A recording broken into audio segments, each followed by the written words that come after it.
Hi friends, welcome to C3 Chris Crafts and Cookery. நான் உங்கள் Chris. இன்னைக்கு நம்ம சேனல்ல அவல் வடை எப்படி செய்யறதுன்னு தான் பார்க்க போறோம். இது ஒரு இன்ஸ்டன்ட் ஸ்நாக் ரெசிபி. ஊற வச்சு அரைக்கலாம் வேண்டாம். ஊற வைக்கிறது, கழுவுறது, வெட்டுறது எல்லாம் சேர்த்து அரை மணி நேரம் தான் எடுக்கும். வாங்க ஃப்ரெண்ட்ஸ், எப்படி செய்யறதுன்னு பார்க்கலாம். முதல்ல ஒரு பவுலில் 2 கப் அளவுக்கு அவல் சேர்க்குறேன். இப்போ இந்த அவலை 2 நிமிஷம் ஊற வச்சு வாஷ் பண்ணி எடுத்துக்கலாம். இந்த அவல் மெலிசா இருக்கிற அவல், அதனால இது ரொம்ப நேரம் ஊற வைக்கக்கூடாது. இப்போ 2 நிமிஷம் ஊற வச்சு வாஷ் பண்ணியாச்சு.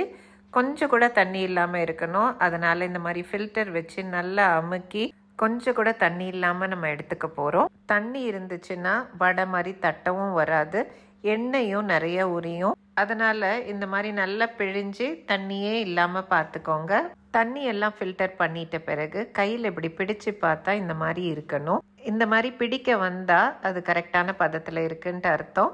இப்போ நம்ம இதை இன்னொரு பெரிய பவுலுக்கு மாற்றி எல்லா பொருட்களையும் சேர்த்து மிக்ஸ் பண்ண போகிறோம். 500 கிராம் அவலுக்கு 4 டேபிள் ஸ்பூன் பச்சரிசி மாவு சேர்க்குறேன். அடுத்தது உப்பு உங்களுக்கு தேவையான அளவு சேர்த்துக்கோங்க.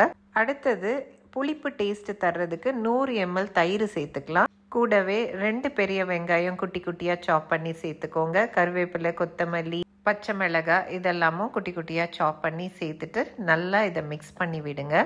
இது கூட நம்ம எந்த தண்ணியும் சேர்க்க வேண்டாம். தண்ணியெல்லாம் சேர்க்காமலே நம்ம வடை தட்டுற பதத்துக்கு வந்துடும். அடுத்தது எப்பவும் வடை தட்டுவோம்ல, அதே மாதிரி இதை உருண்டை பிடிச்சி தட்டி நடுவில் ஒரு ஓட்டை போட்டு எண்ணெயில் போட்டு ஃப்ரை பண்ணி எடுக்க போகிறோம்.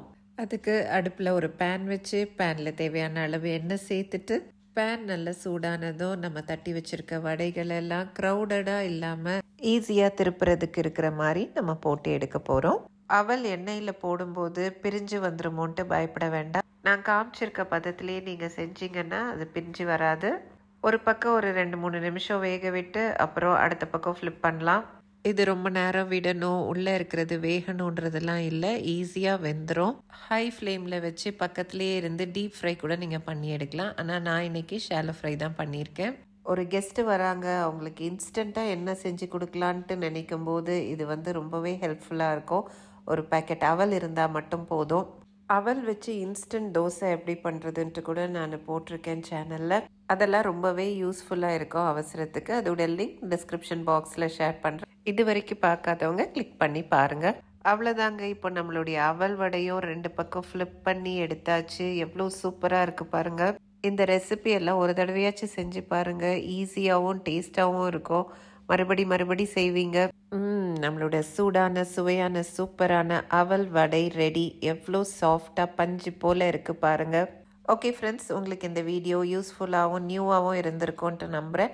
உங்களுக்கு இந்த வீடியோ பிடிச்சிருந்துச்சுன்னா இந்த வீடியோக்கு ஒரு லைக் கொடுத்துருங்க. இது போன்ற இன்ட்ரெஸ்டிங்கான வீடியோஸ் பார்க்குறதுக்கு நம்ம சேனலுக்கு சப்ஸ்கிரைப் பண்ணி வச்சுக்கோங்க.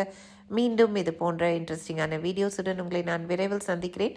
அதுவரை உங்களிடமிருந்து விடைபெறுவது உங்கள் கிறிஸ்.